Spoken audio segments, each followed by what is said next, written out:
People buy out the weirdest things for me. So today we're going to go through and have a interesting style market watch where we look at the cards people are buying from me. Actually having a store and doing inventory things and selling online through the platforms, I give the chance to see different sides of things. So these are the other penny stonks that players are buying from me in large quantities. Let's dig on into this, shall we?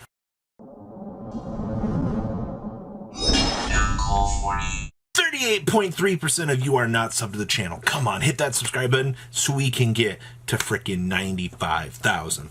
So, as I said, today we're going to be covering cards that people are buying out from me in large quantities. The first one here, I've been watching this. Oh, yeah, look at this. Look at the curve of these pushing up. 60 cents. This card is heading towards $1 here, and I'm not quite sure why. If a spell or trap card you control leaves the field because of an opponent's card effect, and is now in the graveyard or banished, except during damage step, you can special summon this card from your graveyard if it was there when the spell or trap card left, or hand, even if not. Then you can set one spell or trap card that is banished or in your graveyard to your spell and trap card zone. You can only use this effect of Mana Dragon Zerotonium once per turn. If summoned this way, banish this card when it leaves the field. This is a level 6, 2200 that has recurability. And I'm not sure what has caused these massive buyouts of this. Maybe I missed something, but that's fine. If you guys have any reason as to what is going on with just massive numbers of these like pushing off the market over the last couple of days, please do feel free to notify me on this, because I'm always very curious. It's so weird, actually. Next up here is Nebradisk. Now, my boy Nuberdisk here, you guys should be no strangers to this right here, considering the fact that this is effectively the centerpiece for Chronomaly. Alright, you get to add any Chronomaly from your deck to your hand on normal, alright? And you can special summon this card in defense position, basically, when it's an extender too. So on an 1800 body, a 1500 body, looking at these now, you're seeing these are heading up to like the $2 plus mark here. Now, Chronomaly's been in circulation for a little while now, so this really shouldn't shock anybody that Nebradisk is at that $2 mark, but I just sifted through 12 copies of this in the last day or so, and I was like, well, you know, I'm going to make a video talking about this, because this is not like strange to me, but that many people have an interest in Chronomaly. It's kind of interesting. This is one of those things I'm also never going to understand.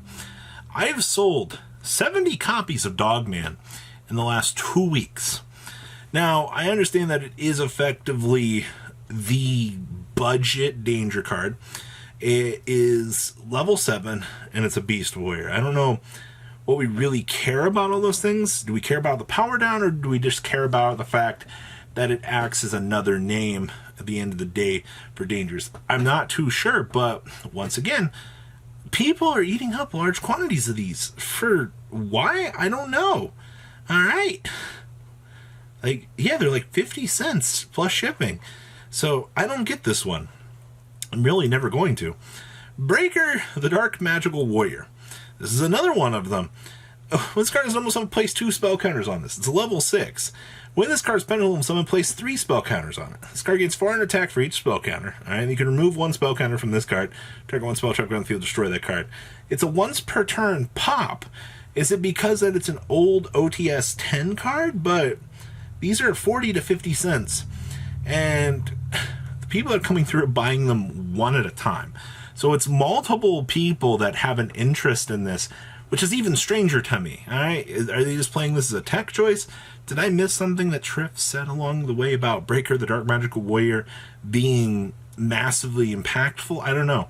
I guess the only real thing is it's just spot removal at the end of the day, but interesting. Next up, I see all sorts of Noble Knight buyouts, effectively. By buyouts, I mean people come through and they'll start eating down the quantity of things. The Noble Knight box set has also been no stranger. I've had lots and bits and pieces of the box set and collection for a while now. And you never really see these go until all of a sudden you're like, where did 6 Ishtars go? Not to one person, by the way. In multiples of 1 to 2s. So, I think it was 4 people. And I'm buying these, they were all different, but these are 40 cents, if that. Speaking of, same thing down here. Noble Knights of the Round Table was another one that I saw just start disappearing out of my inventory this week. Like, these are 25 cents with shipping. I don't get it, man. I guess it's just because it's the Noble Knight box set. People want to have the nicer versions of the cards. But okay. Next up here was Dregard. I had 3 of these this week, all disappear to different people. This card's almost let me target one normal monster with 1,000 less attack in your grave, especially in the target defense position. Once per turn, you contribute a dragon monster and target 1 face-up monster you control until the end phase. Its level becomes 8, and if it does, it gains 800 attack. It's just on summon revive?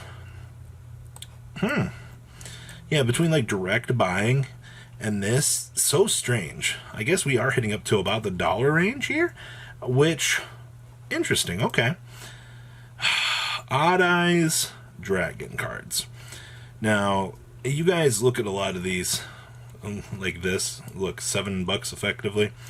When you start looking into the Odd Eyes cards themselves, these move in such strange numbers. It's always interesting. Now, common Phantom Dragons, these have been moving very well over time to me. I sell, what is it, 2 to 3 play sets a week. And I understand that for there's a lot of players out there that enjoy building Phantom Knights, pendulums as a whole. Like, you'd be surprised the amount of Odd Eyes commons that shift through the secondary market. But these do move, interestingly enough here. You are effectively looking at almost dollars for these over time. That's something to keep an eye on. Zaborg, the Mega Monarch. Now, these are $2 for the higher end copies, which really aren't that much. But when you get down here to the dual power versions, I actually officially finished off the ones I had. I think we had 140 plus over the last year these have been going. Now, there's been several price points for this. Just recently this week that we moved like the rest of them. I think 3 final play sets went, which finished this off. Now, I understand this. This is the whole hype with playing this, being able to basically affect extra decks, get that free knowledge and advantage generation engine that this gives you. And you know, hey man, Necros loved this card as a side pick. But yes, this one I understand. This one's been moving beautifully for a while. Palladium Oracle Mana. I've sold so many of these. I feel like there's just better cards than playing this, but so many people I feel like just enjoy the waifu clause in this. These are effectively almost $1. All right, you have somebody here holding the line with 116 copies, but these are moving. All right, even for me in large quantities, they're going. Pendulum Paradox. What is with all the random tin buyouts, man? I had 2 face-up pendulum monsters with the same pendulum scale but different names. Reaction deck to your hand. Okay, so it's recurability. All right, be able to place pendulum scales, do what we want. That's not bad. All right, over the last couple of months, I've sold 50 copies of this, and I don't know why. Is it just pendulum players enjoying pendulum things? It's interesting to me. Hazy Flame Ballistrice. I got bought out of these the other day. These are 20 cents with shipping, man. I only had a few copies, but the video is weird things that people buy out. Yeah, they bought me out of this. Artifact Dagda. This card's been going for a long time, man. This is the consistent $3 runner forever. I sell so many of these all the time. Consistently $3 all day long. Easy peasy. Double or Nothing, same thing here. This card's effectively $1.20 now. Still cruising, alright? I mean, everybody's going to want a holo version, right? Guard Penguin. Crap you not. I've been selling these. I hate this. They're literally 24 cents, like, with shipping. You buy a playset for like $1.50. Just because it has penguin in its name. That's it. Super Hippo Carnival. I'm not even going to talk about this. Sold 20 copies to 4 different people. many Hippo Carnivals. And then last but not least, I've been selling out of common skilled Dark Magicians. And by common, I mean the ones from the old... It's not the structure deck, Yugi. It's the legendary decks. These continuously move. Yeah. These are almost 28 cents. Penny stonks, ladies and gentlemen. Penny stonks. So, guys, what do you think about the weird things that people buy off of me? Please leave a comment down below. Tell me what you guys think. Smash the love and crap out. Subscribe button so you guys don't miss out more awesome content. I'll see your beautiful faces back here later on the day with some more cool awesome content. You guys have a good rest of your day, right? Peace. Thank you, patrons, for making the ride never truly end. Without you guys' support, well, I would probably be doing Truffle Shuffle videos for a living. Guys, please check out VanCole40 for all of your Cardfight Vanguard content brought to you by MCole40. And if you are looking to pick up singles, check out mcolegames.com for your trading card game needs. Thanks for watching, everybody.